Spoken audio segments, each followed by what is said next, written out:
Assalamualaikum warahmatullahi wabarakatuh. Waalaikumsalam warahmatullahi wabarakatuh. Bismillahirrahmanirrahim. Alhamdulillahi rabbil alamin. Wassalatu wassalamu ala asyrafil anbiya'i wal mursalin, Sayyidina wa maulana Muhammadin wa ala alihi wa ashabihi al-mujahidin al-zahirin, amma ba'du. Saudara-saudara kaum muslimin seiman dan sekeyakinan yang berbahagia, pada suatu hari seketika sedang berkumpul dengan para sahabat, Rasulullah pernah memberikan peringatan.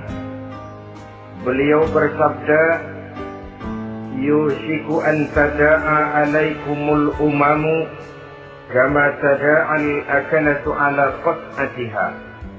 Pada suatu saat nanti akan datang di tengah-tengah kamu, wahai umat Islam, di mana orang-orang lain di sekeliling kamu akan bersatu mengerubungi kamu seperti bersatunya orang-orang mengerubungi makanan di atas meja hidangan. Akan datang satu saat nanti di mana kondisimu dikepung sedemikian rupa, yang barat mau menerkam, yang timur mau menghantam, yang selatan mau menginjak-injak, yang utara pun akan menjelajah. Kondisimu seperti makanan di atas meja hidangan. Sebagian sahabat merasa heran dan terkejut, lalu mereka bertanya, amin qillati nahnu yawma izin ya Rasulullah? Apakah jumlah kami pada waktu itu sedikit ya Rasul? Kami sampai dikepung sedemikian rupa? Beliau menjawab, bal antum yauma izin katsir. Sama sekali tidak. Kamu tidak sedikit pada saat itu. Bahkan jumlahmu sangat banyak. Kamu adalah mayoritas. Walakinnakum ghusa'un ka ghusa'is sail. Tetapi keadaanmu saat itu persis seperti buih di lautan. Banyak tetapi centang perenang. Banyak tetapi tidak punya daya dan kekuatan. Banyak tapi dipermainkan gelombang lautan, dihempaskan ke tepian pantai tanpa punya makna dan arti. Kondisimu pada saat itu kuantitas yang tanpa kualitas, sehingga orang lain enak saja mengepung kamu. Akidahmu didangkalkan, dibanjiri dengan peradaban dan kebudayaan yang menjauhkan dari agama. Dari segi maksiat dan munkarat seluruhnya mengepung sampai kita melepaskan nilai-nilai Islam kita ini. Dan celakanya, sambung beliau, wal yanzi'anna fi qulubi aduwikumul mahabata minkum. Akan dicabut kehebatanmu di mata musuh-musuhmu, sehingga pada saat seperti itu orang lain memandangmu umat Islam enteng saja, remeh saja, tidak ada apa-apanya.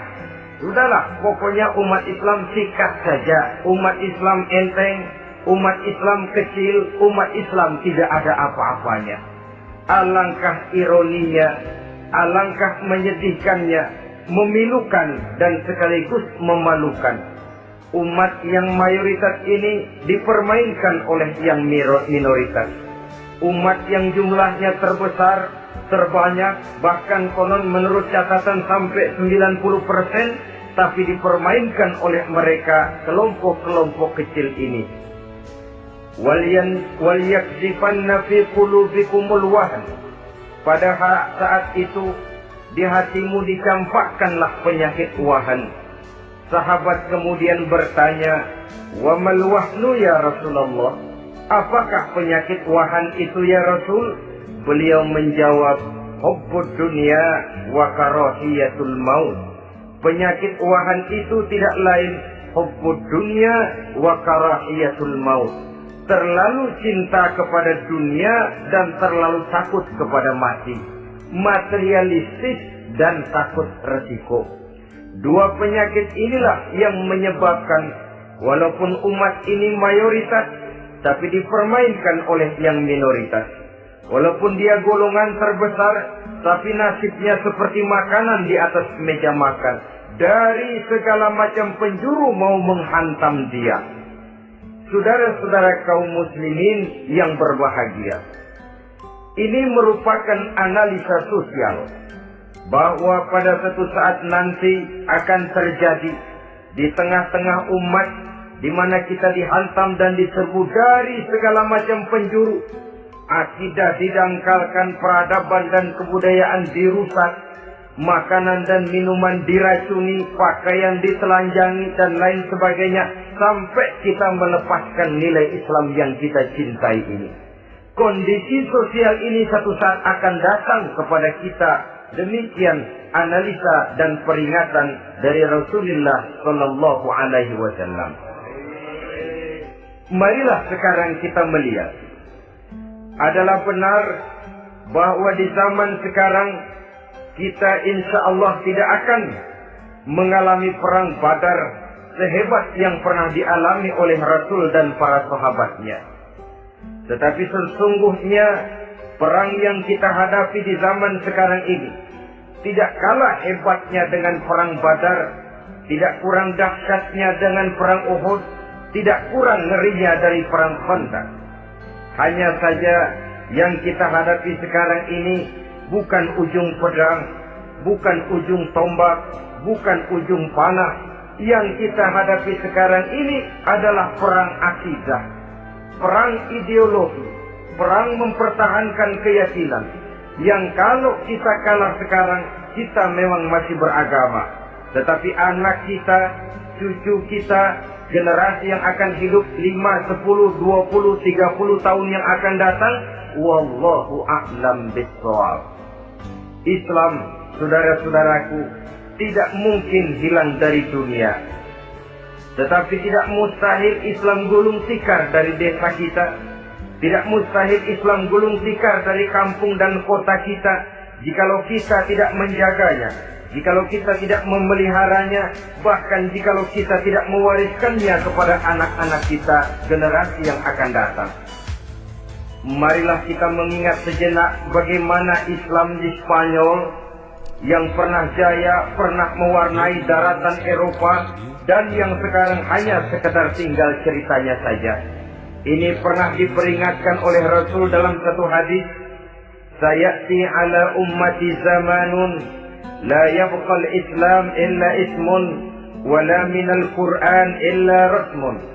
Akan datang satu masa di tengah umatku di mana pada masa itu Islam ada tapi hanya tinggal sekedar namanya saja, dan Quran pun ada tapi cuma sekedar tinggal tulisannya saja. Apabila kita tidak mewariskan ini kepada generasi yang akan datang, maka serbuan-serbuan dari berbagai macam penjuru dari hari ke hari semakin kita rasakan kehebatannya. Tidak mustahil sejarah Spanyol akan terjadi di desa kita, akan terjadi di kampung kita, akan terjadi di kota kita.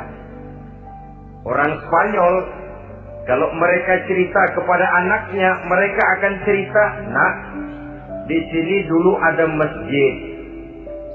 Kapan, Pak? Dulu bener dah. Banyak orang Islam kalau hari Jumat pada sembahyang, kapan itu, Pak? Dulu sekali. Sekarang cuma sekedar tinggal ceritanya saja. Bukankah sesuatu yang sangat tidak mustahil apabila kita tidak menjaga dan mewariskan Islam ini kepada generasi yang akan datang, maka serbuan-serbuan akan membawakan hasil yang diinginkan oleh para penyerbu itu tadi.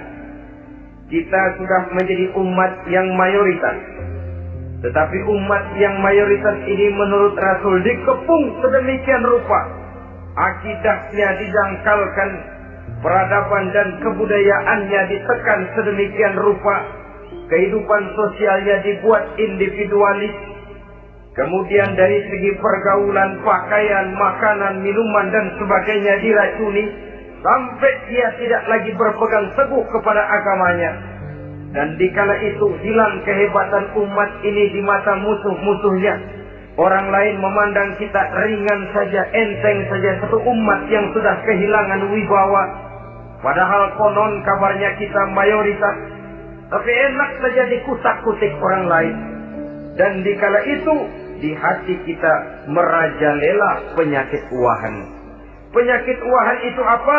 Pertama, hubbud dunia, terlalu cinta kepada dunia. Terlalu cinta kepada dunia yang menyebabkan kita lupa. Lupa akan tanggung jawab dan kewajiban. Lupa meneruskan dan mewariskan Islam kepada generasi yang akan datang. Kita berlomba dan berlomba hanya untuk mengejar dunia dan seluruh isinya. Baik dia bernama material, baik dia bernama seksual, baik dia bernama pangkat, jabatan dan kedudukan, berlomba-lomba kita di dalamnya. Sampai tercampaklah penyakit hubbud dunia di dalam hati ini. Berurat dan berakar dunia itu, sulit dan berat kita berpisah daripadanya.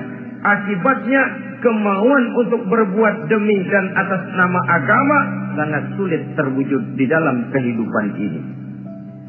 Yang kedua, karahiyatul maut, terlalu takut kepada mati. Baik mati ajal, mati dalam artian yang sebenarnya, baik mati usahanya, baik mati karirnya, baik mati pangkat dan jabatannya. Sehingga dengan demikian akibatnya jatuhlah kita menjadi umat yang kehilangan wibawa di mata orang lain. Saudara-saudara kaum muslimin rahimakumullah. Saya katakan tadi, perang yang kita hadapi di zaman sekarang adalah perang akidah. Perang menghadapi peradaban dan kebudayaan yang menghancurkan moral daripada anak-anak kita. Perang menghadapi banjirnya maksiat dan munkarat. Yang di tengah-tengah itu, di samping berkewajiban menjaga diri dan keluarga, kita pun juga berkewajiban menjaga anak-anak kita, generasi yang akan datang. Mengarahkan dan mendidik mereka sesuai dengan yang dikehendaki oleh Allah Subhanahu wa ta'ala. Oleh sebab itu, pada pertemuan kali ini yang akan saya bicarakan ialah bagaimana idealnya seorang muslim lebih dahulu memberikan pendidikan kepada anak-anaknya. Di tengah satu situasi dan kondisi di mana serbuan datang silih berganti melanda dan menghantam umat Islam, kemana anak-anak kita ini harus kita arahkan? Karena kita orang tua mempunyai tanggung jawab. Anak adalah amanah. Menyia-nyiakan amanah adalah dosa. Dan dosa itu merupakan satu dosa yang besar. Bahkan orang tua bisa saja masuk neraka kalau tidak bertanggung jawab tentang anak-anaknya. Satu riwayat menjelaskan ada orang soleh, ngajinya cukup, sholatnya cukup, puasanya cukup, zakatnya cukup, di mana ada majelis taklim hadir, baca Quran hobi, fitnah orang tidak pernah. Di akhirat setelah disidang dia ternyata lebih banyak kebaikannya daripada kejahatannya, maka dia pun diperintahkan dan dipersilahkan masuk ke dalam surga. Giliran anaknya disidang, biang okem nih anak. Ditanya, siapa Tuhanmu? Tidak tahu. Siapa nabimu? Senyaho. Apa kitabmu? Ora gelem. Kamu pernah sholat? Tidak. Zakat? Tidak. Puasa? Tidak. Judi? Hobi. Zina? Tiap malam. Mabuk? Berat. Wah, brengsek kamu. Kebaikan tidak ada barang sedikit pun, sementara kesalahan dan dosa berlipat ganda. Kamu neraka. Anak ini protes. Benar, saya tidak kenal siapa Tuhan saya. Saya tidak tahu siapa nabi saya. Saya tidak tahu kitab suci dan kiblat saya. Saya tidak sholat, tidak zakat, tidak puasa. Tiap malam saya judi, saya zina, saya mabuk. Tapi saya kerjakan semua itu karena saya tidak tahu dan orang tua saya tidak pernah memberitahu saya. Dia enak-enakan hadir di majelis taklim, saya nyekek botol, didiemin saja. Dia enak-enakan baca Quran, saya zina, didiamkan saja. Saya bukan tidak mau, orang tua saya sama sekali tidak pernah mendidik saya. Dia mau benar sendiri. Maka kalau sekarang saya harus masuk ke dalam neraka, saya menuntut agar orang tua saya ikut sama-sama bergabung dengan saya ke dalam neraka. Gara-gara dia tuh saya jadi begini. Orang tuamu yang mana? Tuh, yang barusan mau ke surga.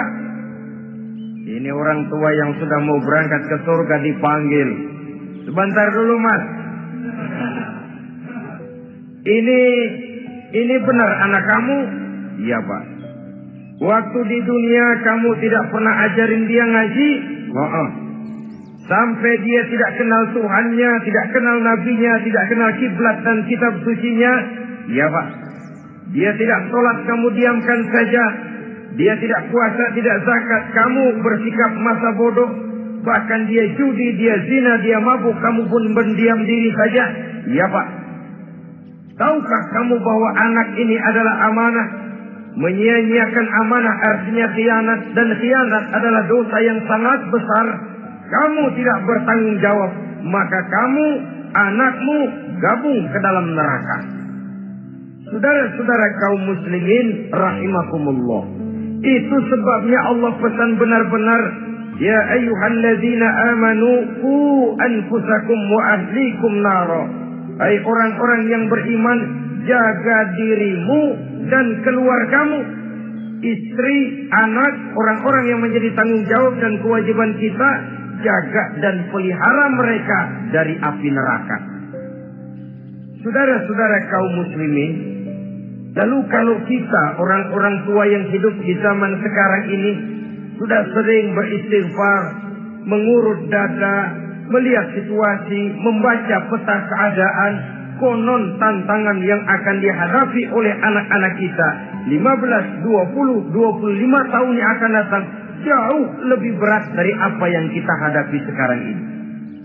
Maka adalah wajar jika kita sebagai orang tua yang cinta kepada agama, cinta kepada anak-anak kita, berpikir untuk mewariskan nilai-nilai yang luhur ini kepada anak-anak kita generasi yang akan datang. Bagaimana pada mulanya kita harus mendidik mereka? Mari kita telusuri apa yang dicontohkan oleh Al-Quranul Karim. Orang-orang tua bijaksana yang diceritakan dalam Al-Quran, kalau sudah berpikir tentang anak-anaknya generasi yang akan datang, pendidikan pertama yang diberikan kepada anaknya ternyata adalah persoalan akidah. Nabi Ibrahim, pertanyaan yang paling merisaukan beliau buat anak cucunya ialah, ma ta'buduna min ba'di. Saudara bisa lihat surah Al-Baqarah ayat 133. Anak-anakku, kalau pada satu saat nanti aku, ayahmu ini sudah tidak ada lagi, meninggalkan kamu semua, meninggalkan kehidupan dunia ini, ma ta'buduna min ba'di, apa yang akan kamu sembah nak kalau ayah sudah tidak ada lagi? Jikalau ayahmu sekarang masih rajin ke masjid, melakukan rukuk dan sujud, i'tikaf dan membaca Quran, kalau satu saat ayahmu meninggalkan dunia ini, masihkah engkau mau ke dalam masjid? Masihkah engkau rukuk dan sujud? Masihkah engkau i'tikaf? Ma ta'buduna min ba'di, apa yang akan kamu sembah kalau aku ayahmu tidak ada lagi nak? Ditanamkan bukan hanya keyakinan bertauhid, sekaligus juga menyembah kepada Allah yang kita yakinkan dengan tauhid itu tadi. Bukankah berbeda dengan kita kebanyakan orang tua sekarang? Kita tidak pernah berpikir masa buduna min ba'di. Kalau bapak tidak ada, kamu nyembah apa nak? Kita orang tua sekarang pagi-pagi malah berpikir masa kuluna min ba'di. Kalau bapak nggak ada, kamu nanti makan apa nak? Bukan nyembah apa yang kita pertanyakan, bukan nyembah apa yang kita khawatirkan, makan apa nak? Maka yang dicari lalu sekolah-sekolah yang bonafit, yang tidak peduli apakah itu merusak imannya, mematikan akidahnya, menghancurkan keyakinannya. Yang penting ada jaminan hari depan bisa dapat lapangan kerja. Akibatnya berduyun-duyun orang-orang tua muslim menyekolahkan anaknya di sekolah-sekolah yang bukan Islam, yang nyata-nyata membahayakan akidahnya. Dididik dengan kultur dan budaya yang bertentangan dengan nilai-nilai agamanya. Bukankah ini berarti merelakan anak untuk dikafirkan? Bukankah ini artinya menyerahkan anak untuk ditulis menurut selera para pendidik yang tidak sesuai dengan nilai akidah yang dimilikinya?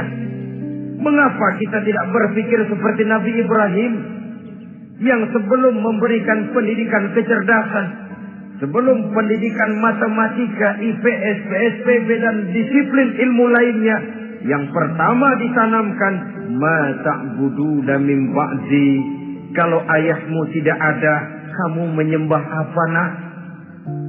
Menyembah Allah, apa nanti malah menyembah harta? Menyembah Allah, apa nanti malah mendewa-dewakan pangkat dan jabatan?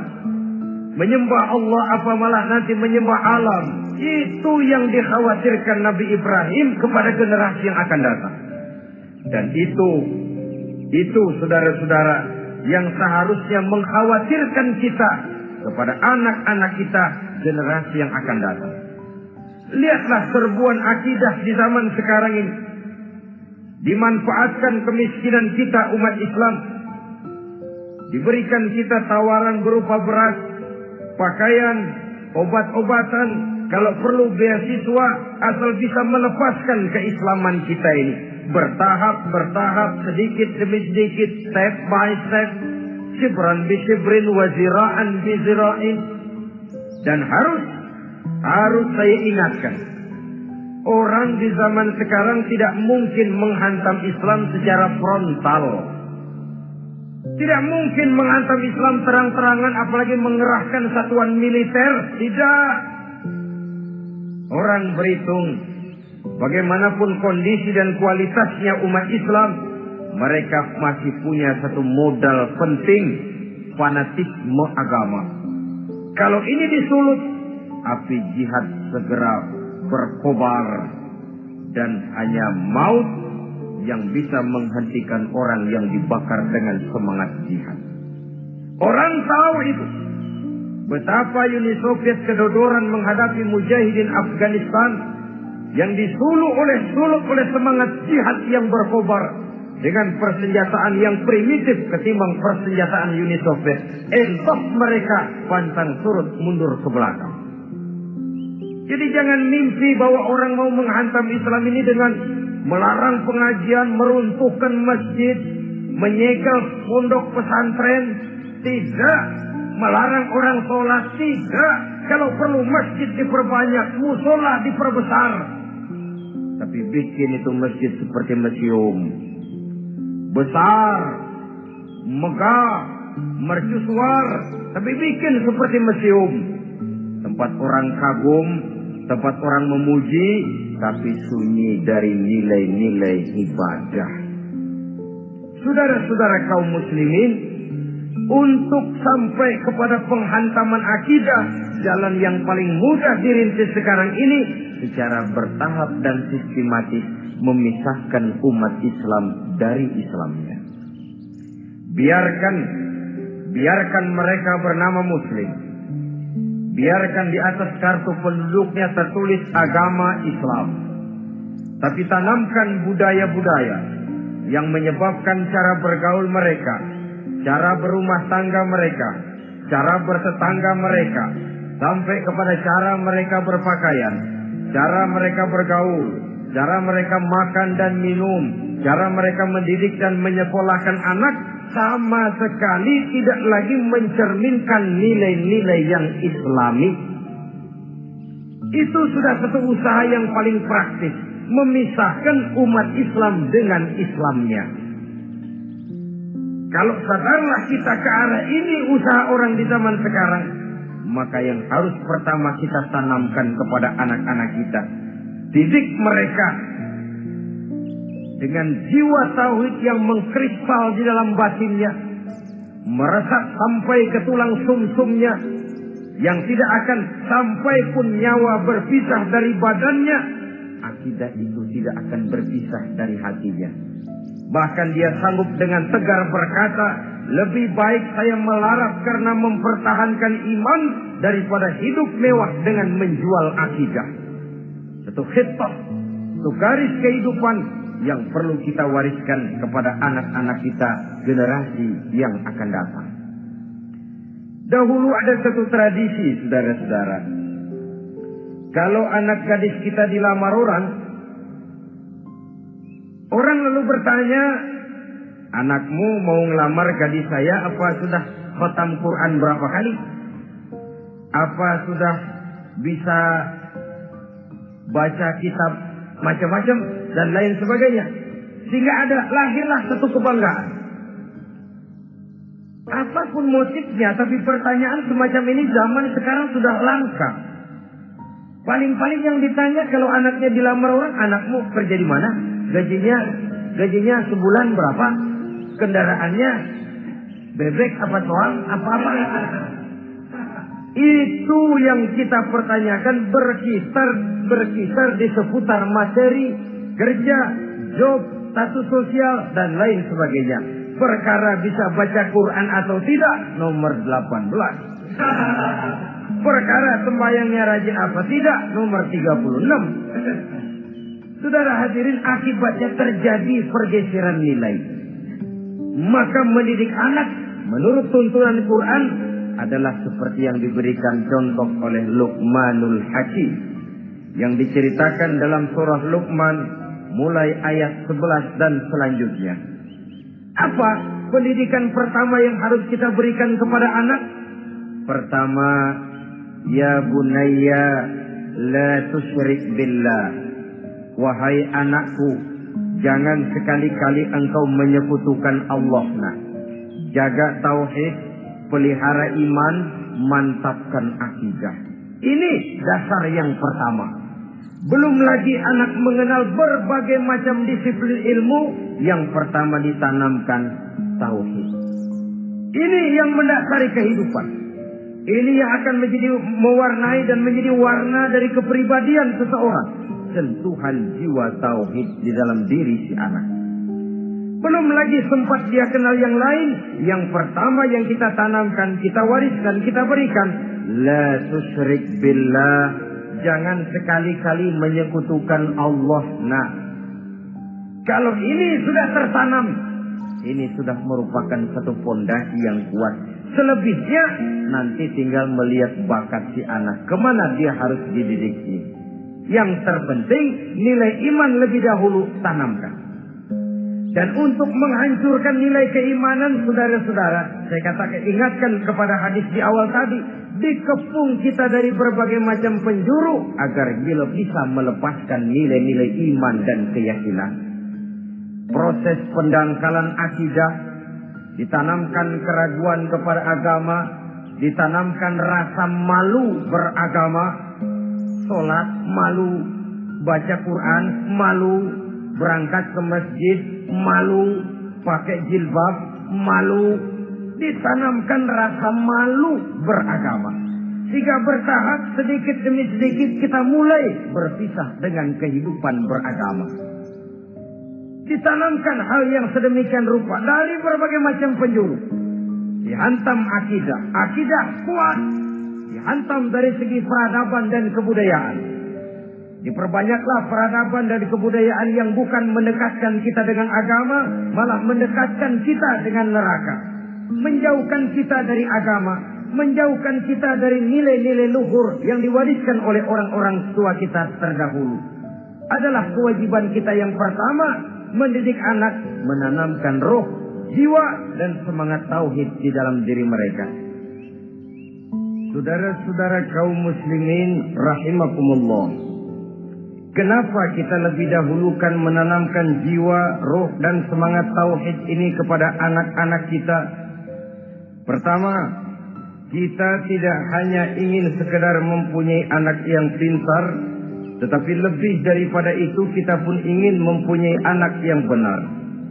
Segala macam disiplin ilmu, segala macam bentuk penalaran ilmiah dan pengisian intelektualitas manusia mungkin di satu sisi akan membuat dia pintar, tapi di sisi lain belum tentu akan membuat dia benar.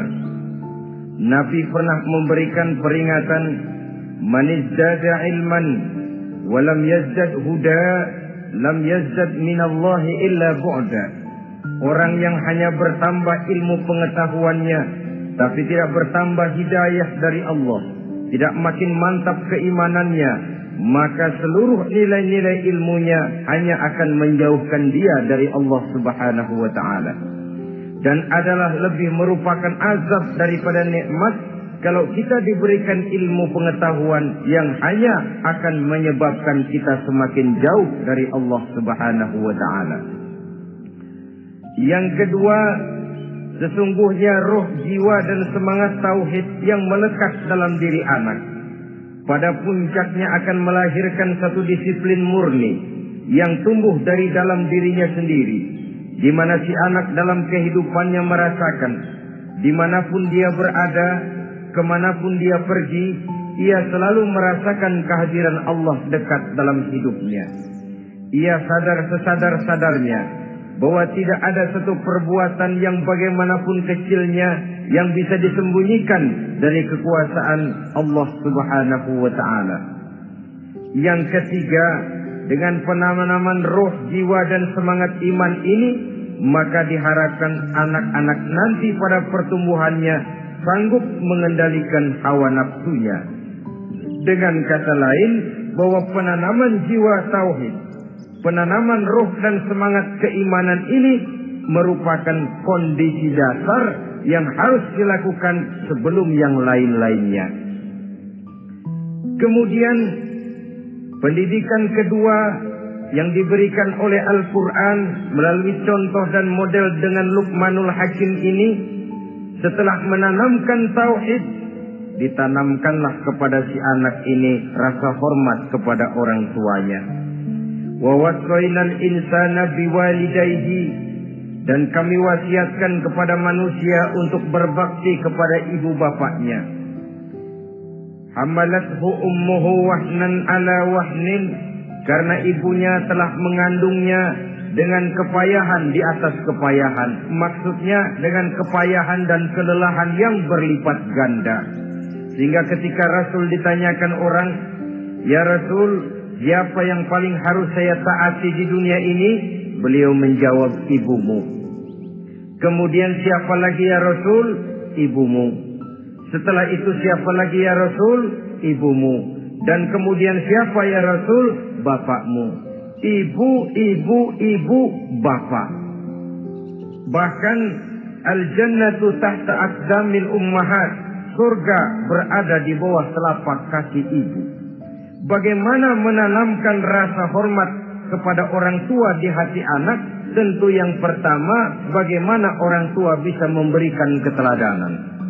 Marilah kita sebagai orang-orang tua ini menyadari bahwa sebelum anak kenal sekolah dasar, sebelum anak kenal TK, ibtidaiyah, sanawiyah, sampai kepada perguruan tingginya, yang pertama dia kenal adalah lingkungan rumah tangganya, gurunya adalah ibu bapaknya. Di sini berlakulah apa yang dinamakan keteladanan. Keteladanan jauh lebih berhasil daripada sekedar teori-teori yang muluk. Keteladanan jauh lebih berhasil daripada berbagai macam indoktrinasi dan penataran. Kurangnya keteladanan akan menyebabkan anak mencari pola. Apabila kita orang tua ini tidak bisa memberikan keteladanan yang baik kepada anak-anak kita, maka pada suatu saat anak-anak akan menganggap enteng dan kehilangan wibawa kita sebagai orang tua di mata mereka. Dikala itu akan sangat sulit kita membentuk kepribadian mereka. Bukankah di zaman sekarang ini kita banyak mengalami krisis wibawa, krisis figur? Ada yang karena rapotnya merah melulu, gurunya dikeroyokin. Pak guru pulang sekolah dicegat. Bahkan nyaris ada orang tua pernah dibunuh oleh anaknya sendiri. Dan lain sebagainya, kasus-kasus yang sebenarnya tidak perlu terjadi. Karena memang bukan saja bertentangan dengan nilai budaya kita sebagai bangsa, tapi juga bertentangan dengan ajaran agama kita sendiri. Krisis wibawa, krisis figur, yang juga akibatnya harus kita sadari banyak faktor yang membentuk kepribadian anak. Pergaulannya, yang dibacanya, yang ditontonnya, yang disaksikannya di dalam kehidupan. Benar kita menyekolahkan mereka, tapi berapa jam mereka di sekolah? 6 jam, 7 jam paling lama. Sedangkan mereka hidup satu hari satu malam 24 jam. Kalau cuma 7 jam di sekolah, ini berarti lebih banyak dia di luar sekolah. Dan di luar sekolah itu artinya ya rumah tangganya, ya temannya, ya lingkungan di mana dia tinggal, yang seluruhnya sangat besar pengaruhnya dalam ikut membentuk kepribadian anak-anak kita. Saya katakan tadi, di samping kita menghadapi perang akidah, kita pun berhadapan di dalam perang menghadapi peradaban dan kebudayaan yang bukan saja menjauhkan kita dari agama, tetapi sanggup menghancurkan moral daripada anak-anak kita. Secara pribadi, saudara-saudara, saya iri, saya kagum misalnya dengan kemajuan yang diperoleh oleh negara tetangga kita, Jepang misalnya. Padahal tahun 45 ia pun hancur lebur oleh meledaknya atom di Hiroshima dan Nagasaki. Tapi bagai satu tenaga raksasa kemudian Jepang bangkit menjadi satu negara superpower di Asia. Bahkan gurunya saja Amerika sekarang ini kewalahan menghadapi perang dagang dengan Jepang ini. Dan yang menarik, Jepang bisa maju dan modern dengan tetap menjadi Jepang, tanpa harus kehilangan identitasnya sebagai satu bangsa, tanpa harus kehilangan kepribadiannya sebagai satu bangsa. Sebagai negara yang sedang berkembang, kita sering lasah. Kita ingin meniru Barat, tapi bukan teknologinya, westernisasinya yang kita tiru. Bukan isinya, kulitnya yang kita ambil. Akibatnya apa? Modernnya belum, orangnya sudah Barat. Bergaulnya sudah cara Barat, berumah tangganya sudah cara Barat, berpakaiannya sudah cara Barat, mendidik anaknya sudah cara Barat. Di mana ketemu orang tua cukup hello daddy.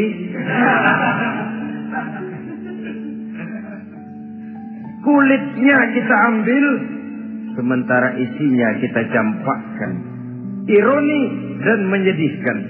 Padahal kita sesungguhnya bisa maju dan modern, bisa mengejar segala ketinggalan dan keterbelakangan kita, dengan tetap menjaga nilai-nilai luhur budaya kita sebagai satu bangsa, mengambil isinya, dan kalau memang tidak perlu, lalu mencampakkan kulitnya.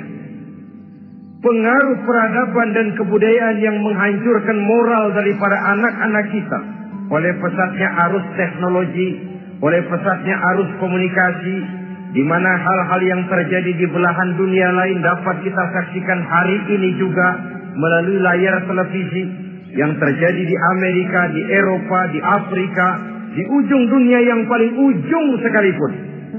Di ujung dunia yang paling ujung, hari ini kejadian, hari ini sudah bisa kita saksikan. Pesatnya arus komunikasi, kalau jatuh ke tangan anak-anak kita yang belum mempunyai filter, daya saring positif, akan dicerna oleh mereka tanpa memilah dan memilih. Akibatnya orang kampung bilang kelolodan. Makan nggak dikunyah lagi, tentu saja akhirnya kelolodan. Dan kalau sudah kelolodan, menyusahkan kita seluruhnya.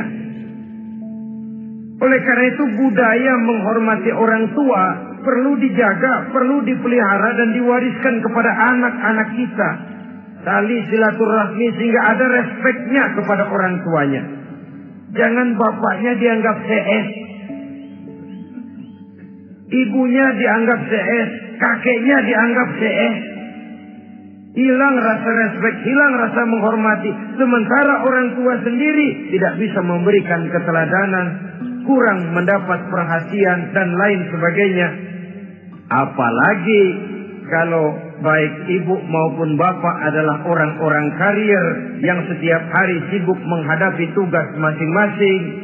Bapak sibuk rapat, pindah kantor sana kantor sini, ibu sibuk arisan, besarlah anak-anak di tangan pembantu dan lain sebagainya, sehingga dia merasa kurang mendapat perhatian, dan ini akan ikut membentuk warna dari kepribadian yang dimilikinya. Sampai kepada pelosok-pelosok desa, jaringan televisi memang menguntungkan. Tapi kalau sudah sampai kepada menayangkan budaya-budaya yang tidak sesuai dengan pola di mana mereka tinggal, pola lingkungannya, dan ingin mereka terapkan dalam kehidupan, ironi dan menyedihkan. Maka sering dikatakan, jikalau ABRI masuk desa, rakyat beruntung. Jikalau listrik masuk desa, rumah jadi terang. Jikalau koran masuk desa, rakyat jadi cerdas. Jikalau hakim masuk desa, rakyat lalu sadar hukum. Tapi jikalau maksiat dan munkarat masuk desa, minuman keras masuk desa, judi masuk desa, pelacuran masuk desa, rakyat tentu kiamat. Dan kita harus punya budaya untuk memilah dan memilih, mempunyai filter untuk jadi daya saring positif. Oleh karena itu, saudara-saudara, tahap kedua setelah menanamkan jiwa tauhid kepada anak, tanamkan rasa hormat kepada orang tuanya. Orang tua itu ibu bapaknya, orang tua itu guru-gurunya yang mengajarkan dia, atau yang dianggap tua yang lebih senior dari dia. Karena tidak ada satu peradaban yang berdiri sendiri. Bagaimanapun maju dan modernnya kita sekarang, tentu merupakan mata rantai yang berkaitan dari generasi terdahulu. Ini yang kedua. Setelah tauhid, berbakti kepada ibu dan bapak. Tidak ada satu kebahagiaan yang bisa ditegakkan di dunia ini tanpa doa, tanpa restu daripada ibu dan bapak. Ini keramat hidup. Doanya dikabul Allah dan kutubnya juga dikabul oleh Allah Subhanahu wa ta'ala. Jadi mendidik anak setelah menanamkan jiwa tauhid, menanamkan rasa hormat dan taat berbakti kepada ibu bapaknya. Itu yang kedua. Kemudian yang ketiga, melalui model Luqman, Quran mendorong kita untuk mendidik anak menanamkan etika otonom. Apa itu? Ya bunayya, innaha in takum misqala habbatin min khardalin fatakun fi sakhratin aw fis samawati aw fil ardi ya'ti biha Allah. Wahai anakku, sesungguhnya kalau ada satu kebaikan yang kamu kerjakan, kecil, tidak nampak oleh pandangan mata yang zahir, yang kecil itu tersembunyi di puncak langit, di dasar bumi yang paling dalam, atau di tengah batu hitam sekalipun, Allah pasti mengetahuinya dan pasti akan memberikan balasan yang seadil-adilnya. Pendidikan apa ini? Pendidikan moral, menanamkan etika otonom. Nah, kau berbuat baik jangan karena dilihat orang. Kau tidak mau melakukan kejahatan jangan cuma karena ada polisi. Kalau ada polisi kau tidak mau jahat, kucing juga begitu. Coba lihat kucing, taruh ikan asin di piring kaleng, tongkrongin. Aduh, kucing kalem, sopan, tenang. Sedikit kita lengah, habis ikan digarap. Tapi ditanamkan satu kesadaran, kemanapun kau pergi, apapun yang kau kerjakan, tersembunyi di tengah batu, di dasar bumi, di puncak langit, Allah pasti tahu. Dalam bahasa yang ringan, Kita ini diawasi oleh 2 hiperkomputer yang maha sensitif. Produksi langit, mereknya Rockheed dan Asid. Itu komputer yang sangat peka dan sensitif. Jangankan kita berbuat, kita berniat baik saja, komputer sudah nyatet sendiri. Inilah yang orang sekarang namakan waskatna, pengawasan malaikat.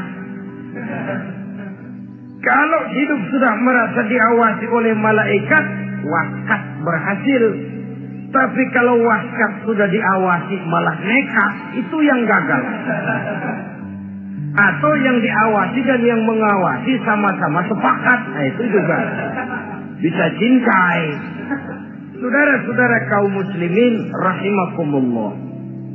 Waskat dalam pengertian kita muslim, bagaimana hidup ini merasakan diawasi oleh malaikat. Intelektualitas yang tinggi sekalipun, IQ yang nilainya plus sekalipun, disiplin ilmu yang bagaimanapun banyak yang memenuhi benak kita tanpa diiringi oleh etika otonom, orang sering mencari celah dan kesempatan. Mencari celah dan kesempatan. Tapi kalau sudah merasa kemanapun saya pergi, dimanapun saya berada, kebaikan bagaimanapun sekecilnya saya lakukan, toh Allah pasti akan memberikan balasan. In khairan fa khairun, wa in syarran fa syarrun. Jikalau baik, baik balasan yang kita terima. Jikalau jahat, jahat kejahatan yang kita terima. Kalau sudah ke arah ini kita berpikir, maka sesungguhnya kalau kita berbuat baik kepada orang lain, hakikatnya kita sudah berbuat baik kepada diri kita sendiri. Lalu tidak ada merasa rugi berbuat baik kepada orang. Karena manakala dia melakukan kebaikan kepada orang lain, artinya dia sudah berbuat baik untuk dirinya sendiri. Jadi setelah tauhid, kemudian berbakti kepada ibu bapak, yang ketiga baru pendidikan tentang akhlak, tentang moral. Pola ini yang sering terlupakan oleh kita, bahwa bagi kita itu pendidikan tidak lain upaya mencerdaskan otak anak. Jangan sampai sebab ini kelihatannya pembangunan makin maju, persaingan hidup makin tajam, tensi ekonomi semakin tinggi, sementara jumlah tenaga kerja dengan lapangan kerja yang tersedia jauh dari mencukupi. Jikalau tidak membekali anak dengan pendidikan yang menunjang lapangan pekerjaan, orang tua khawatir, takut sekali anaknya jadi gelandangan. Dikhawatirkannya kehidupan dunia ini, sementara dia lupa kalau anaknya bisa jadi gelandangan di akhirat. Padahal selama-lamanya gelandangan di dunia paling seumur manusia itu 60 tahun, 70 tahun lah umur orang sekarang. 70 itu sudah luar biasa itu. Tapi kalau harus menggelandang di akhirat, menjadi gelandangan di akhirat, alangkah menyedihkannya. Apakah akan kita korbankan satu kehidupan yang langgeng, abadi, cuma karena tertipu oleh fata morgana dan kamuflase? Kita korbankan yang sedikit, kita korbankan yang besar karena kita memilih yang sedikit. Dalam bahasa Al-Quran memang pernah diceritakan hidup ini hakikatnya perlombaan, saudara-saudara. Perlombaan. Dan di dalam perlombaan itu ada yang menang, ada yang kalah. Al-Quran lalu memberikan peringatan, Alhaakumut takatsur, kamu telah lalai karena berlomba-lomba memperbanyak harta, mempertinggi pangkat dan kedudukan, hatta zurtumul maqabir, sampai kamu akan masuk ke liang kubur baru sadar. Apalagi kalau nafas sudah sampai di tenggorokan. Persis Fir'aun sudah tenggelam di lautan merah, mau mampus, baru dalam sekaratnya amantu bi Rabbi Musa wa Harun.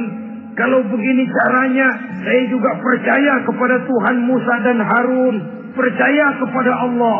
Sudah mau mati, baru amantu bi Rabbi Musa. Kami percaya kepada Tuhan Nabi Musa, kata Fir'aun. Malaikat maut kesal benar, dilelepin terus di laut. Mampus lu sekalian. Hidup ini memang kita berlomba. Berlomba dengan waktu. Berlomba dengan umur. Berlomba dengan tenaga. Berlomba dengan tetangga. Yang jangankan kita sampai mundur, berhenti saja sejenak, kita akan ditinggalkan oleh yang lain. Tiada kata mundur, bahkan tiada kata berhenti. Sekali kita melangkah, melangkahlah terus. Tapi berlombalah seperti yang dikehendaki Quran. Fastabiqul khairat. Berlomba-lombalah di dalam kebajikan. Jangan berlomba-lomba di dalam kemaksiatan, kemunkaran, kejahatan. Berlombalah dalam urusan kebaikan. Saudara-saudara kaum muslimin rahimakumullah. Tauhid, berbakti kepada ibu bapa, kemudian pendidikan tentang moral. Apabila pendidikan tentang moral sudah tertanam, barulah lihat bakat si anak. Kemana bakatnya? Anak saya kelihatannya dari kecil demennya main bedil-bedilan saja. Berikan itu. Kirim ke Magelang, masukkan akabri. Tapi dengan syarat 3 itu tadi. Iman sudah tertanam, rasa bakti kepada ibu bapak sudah ada dan punya nilai moral. Jika boleh jadi nanti dia menjadi jenderal yang beriman, yang berbakti kepada ibu bapaknya dan punya moral yang tinggi. Kan lebih baik rakyat rendah tapi akhlaknya tinggi daripada pejabat tinggi tapi moralnya rendah. Jauh lebih baik rakyat rendah punya moral tinggi ketimbang pejabat tinggi punya moral rendah. Nilai moral ini yang jadi ukuran dan barometer di masyarakat. Yang ini yang sering kita lupakan. Bahwa kehancuran satu bangsa dimanapun di dunia ini selalu dimulai dengan kehancuran moral daripada bangsa itu sendiri. Sekarang membina nilai moral ini berat. Gadis kita, remaja, putri diberikan pakaian jilbab, mungkin dia sendiri masih setengah-setengah. Ditambah lagi oleh ledekan temennya. Jilbab lah kuno. Bau surga lah, bau masjid lah, bau menyan lah. Ditanamkan rasa malu untuk hidup dekat dengan agama. Kalau moral semacam ini sudah tertanam, sedikit demi sedikit kita mulai mengucapkan selamat tinggal kepada agama. Dan kemalangan apa yang lebih malang kalau kita sudah jauh dari agama ini?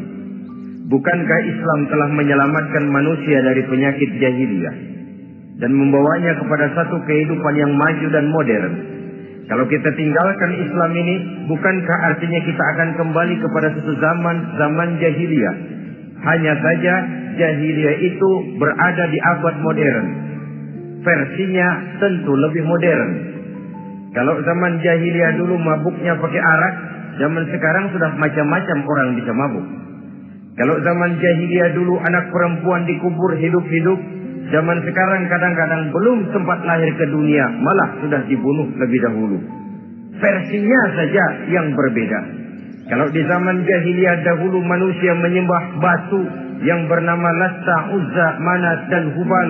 Di zaman jahiliyah modern sekarang ini orang sering menyembah kepala bagiannya, sering menyembah atasannya, sering menyembah komputer, sering menyembah teknologi modern yang lebih diyakininya daripada Allah sebagai keyakinan sentral di dalam hidupnya.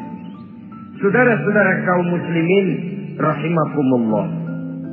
Jadi yang ketiga, nilai moral yang ditanamkan kepada anak-anak kita supaya dia bisa menghadapi tantangan-tantangan hidup yang semakin berat ini dengan tetap berpegang teguh kepada nilai-nilai moral yang diwarnai oleh jiwa keimanannya yang bersumber dari ajaran agamanya. 3. Kemudian yang keempat, barulah tatanan kehidupan sehari-hari. Apa kata Luqman? Ya bunayya aqimis shalah. Setelah bertauhid, berbakti kepada ibu bapa, punya nilai moral. Ya bunayya aqimis shalah. Nak, dirikan salat. Rumah tangga muslim. Anak berumur 7 tahun sudah berani meninggalkan salat. Kata Nabi, pukul. Bukan untuk menyakiti, untuk mendidik. Karena sayang kepada anak. Saudara-saudara, kita khawatir betul kepada anak. Kalau dia pulang dari sekolah, buru-buru kita sebagai orang tua bertanya, sudah makan nak? Sudah istirahat nak? Tapi jarang kita sebagai orang tua melontarkan, sudah sholat nak? Bahkan kita bisa memberikan sugesti kepada anak. Nah, kalau kau naik kelas 1 sampai naik ke kelas 2, bapak beliin sepeda. Tamat SD nak, motor. Tamat SMP nak, ke Bali juga. Tamat SMA nak, Singapura. Saudara-saudara, tapi kalau untuk urusan sholat misalnya, kita tidak pernah memberikan sugesti kepada anak-anak kita. Nah, kalau kau hafal Fatihah lengkap dengan artinya, bapak beliin sepatu. Nah, kalau kau bisa sholat dengan baik, cukup syarat rukunnya, bapak beliin sepeda. Ada rangsangan, ada sugesti yang membuat anak lebih tergerak untuk hidup dalam suasana keagamaan. Ya bunayya aqimis sholah, nak dirikan sholat. Sebab ini sandaran vertikal yang paling langsung antara manusia dengan Tuhannya. Menyadari bahwa sepanjang yang bisa dilakukan oleh manusia hanyalah berusaha dan kepastian sepenuhnya ada di tangan Allah. Dengan sholat kepribadianmu diperteguh, dengan sholat sandaran vertikalmu kepada Allah diperkuat. Dan pada waktunya nanti Al-Quran memberikan bimbingan, hendaklah minta tolong kepada Allah dengan sabar dan tetap mendirikan sholat. Ya bunayya aqimis sholat. Setelah itu, wa'mur bil ma'rufi wanha 'anil munkar. Tegaklah membina yang ma'ruf, tegaklah mencegah yang munkar. Ini sikap hidup sudah. Sholat tadi tugas hidup. Lalu sikap hidup tampil di tengah masyarakat, membina yang ma'ruf, mencegah yang munkar sesuai dengan kesanggupan masing-masing. Bukankah setiap kita kepingin punya anak yang bermanfaat, setidaknya bagi keluarganya, syukur kalau bisa bagi lingkungannya, bagi masyarakat, bangsa dan negaranya. Dan satu di antara tanda orang yang bermanfaat, kalau dia bisa hidup menjadi penganjur yang ma'ruf dan pencegah yang munkar. Dan itu kalau tidak ada hidayah, sulit orang mau melaksanakan itu. Sebab apa? Ada kecenderungan belakangan ini di mana agama dianggap urusan pribadi. Sehingga orang lalu sering bilang, jangan bawa-bawa agama dah, itu kan bukan urusan agama. Ini sudah ciri berpikirnya sekuler. Jangan bawa-bawa agama. Agama urusan pribadi, artinya orang mau sholat mau enggak jangan bilang apa-apa dah. Urusan dia sendirian. Dia mau puasa dia enggak, merdeka saja, urusan pribadi. Agama bukan persoalan pribadi. Apalagi jika sudah menyangkut amar ma'ruf dan nahi munkar. Siap menegakkan yang baik, mencegah yang munkar untuk tegaknya suatu masyarakat yang diwarnai oleh kebaikan dan terhindar dari segala macam kejahatan. Dan terus ayat-ayat selanjutnya mencerminkan sikap hidup. Namun yang intinya cara mendidik anak yang baik yang dicontohkan oleh Al-Quran dengan Luqmanul Hakim sebagai model. Pertama, tanamkan tauhid. Yang kedua, tanamkan rasa hormat dan berbakti kepada ibu bapaknya. Yang ketiga, tanamkan moral, nilai akhlak yang tinggi. Setelah itu yang keempat, biasakan hidup dalam suasana keagamaan. Kontrollah sholatnya, kontrollah baca Qur'annya, kontrollah puasanya di bulan Ramadan. Ajaklah anak-anak sholat berjamaah, sehingga dengan demikian dia terbiasa oleh satu suasana yang mendekatkan dia dengan nilai agamanya. Dari sana diharapkan nilai-nilai ilmu yang didapatnya dari bangku sekolah akan menciptakan keseimbangan dengan yang ditanamkan oleh orang tuanya dalam bentuk yang dijelaskan oleh surah Luqman itu tadi. Sehingga apabila keseimbangan ini terwujud, akan menjalin keseimbangan dalam pola berpikir, dan keseimbangan dalam pola berpikir akan melahirkan keseimbangan dalam perbuatannya. Terwujudlah kita harapkan insan yang fid dunya hasanah wa fil akhirati hasanah. Inilah harapan kita semua. Mudah-mudahan Allah memberikan kekuatan kepada kita untuk mewariskan nilai-nilai yang baik kepada generasi yang akan datang. Sehingga esok harus lebih baik daripada hari ini, dan lusa harus lebih baik daripada hari esok. Terima kasih atas perhatian saudara. Mohon maaf atas segala kekurangan. Usikum wa nafsi bitaqwallah. Wassalamualaikum warahmatullahi wabarakatuh.